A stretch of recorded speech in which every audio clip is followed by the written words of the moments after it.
F-Zero is a futuristic racing video game developed and published by Nintendo for the Super Nintendo Entertainment System.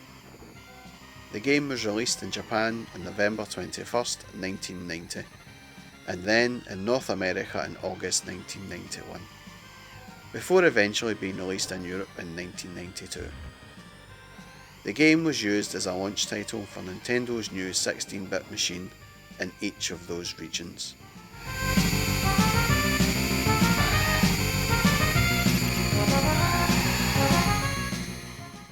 The game takes place in the year 2560, where multi-billionaires with lethargic lifestyles created a new form of entertainment based on the Formula 1 races called F-Zero. The player can choose between one of 4 characters in the game, each with their respective hover car. The player can race against computer-controlled characters in 15 tracks, divided into 3 leagues.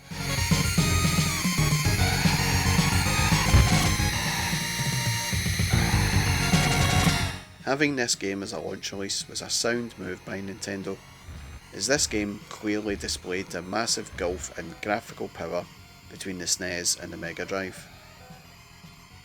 When I convinced my parents to get me a Super Famicom for Christmas 1991, we drove to this little console importer based in Edinburgh, and he had this game on display on the TV, and when I seen it, I was left pretty much speechless. My parents, in typical grown-up fashion however, claimed they could see no difference between this and, say, Super Monaco Grand Prix on the Mega Drive or Pit Stop 2 on a Commodore 64. But as they wouldn't ever be playing this game, their opinion was not important.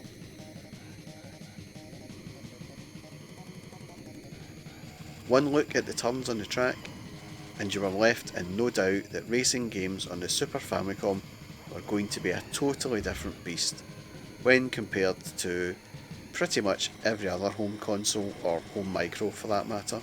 For the first time outside an arcade, corners were, well, corners. You could now have proper 180 degree hairpin turns and everything. Some other gamers sneered at the poor graphics on the track layout and the lack of roadside objects.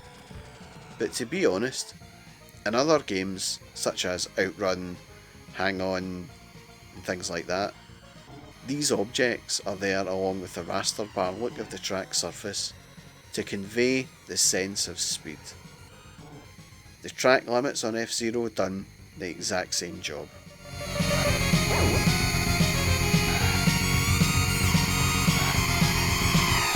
The reason for the plain track and backgrounds were simple, once you drilled down to the hardware level.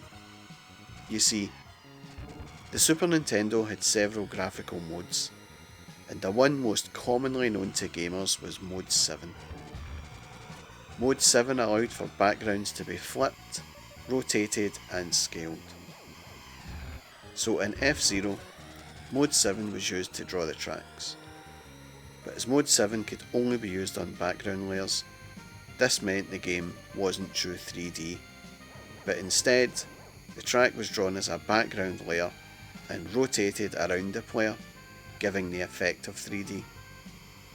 This was one of the reasons why Mode 7 racing games did not have tracks with inclines or hills, as the background layer is flat.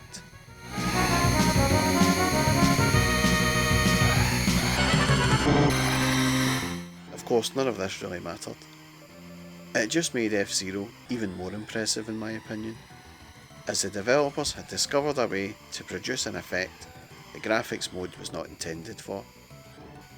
Simple, but ingenious, if you ask me. But all of these graphical effects would be pointless if the game was bad.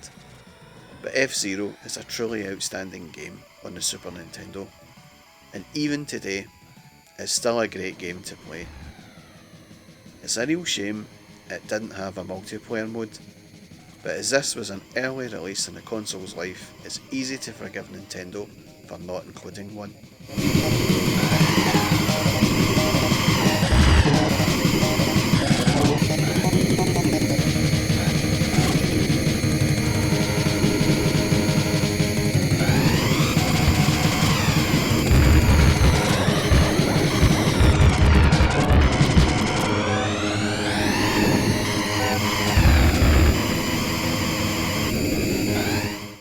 sound is impressive too. The music is fast and perfectly suited to the game.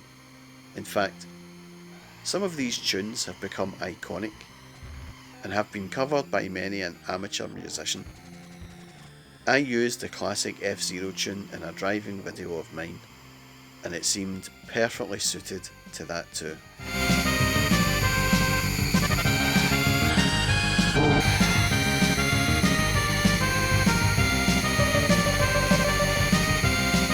The gameplay sounds really simplistic, as most racing games are. The object is to win and come ahead of your opponents.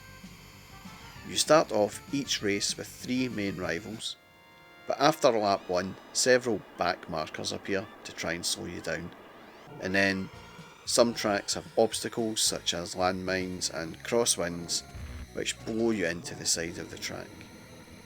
Contact with other racers or obstacles will result in a drop in your power bar. If your bar drops to 0, then it's game over. You can, however, replenish energy by driving in the pit lane. F-Zero has been acknowledged by critics as one of the greatest video games of all time, as well for setting the standard for the racing genre and the creation of its futuristic subgenre.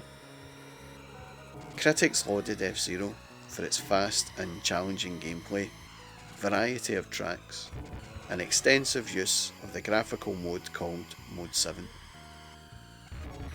This graphics rendering technique was an innovative technological achievement at the time that made racing games more realistic, the first of which was F-Zero. As a result, it is credited for reinvigorating the genre and inspiring the future creation of numerous racing games.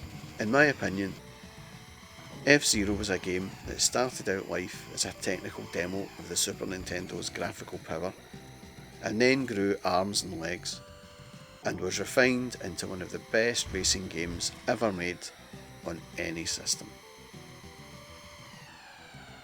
And that was my look back at F-Zero.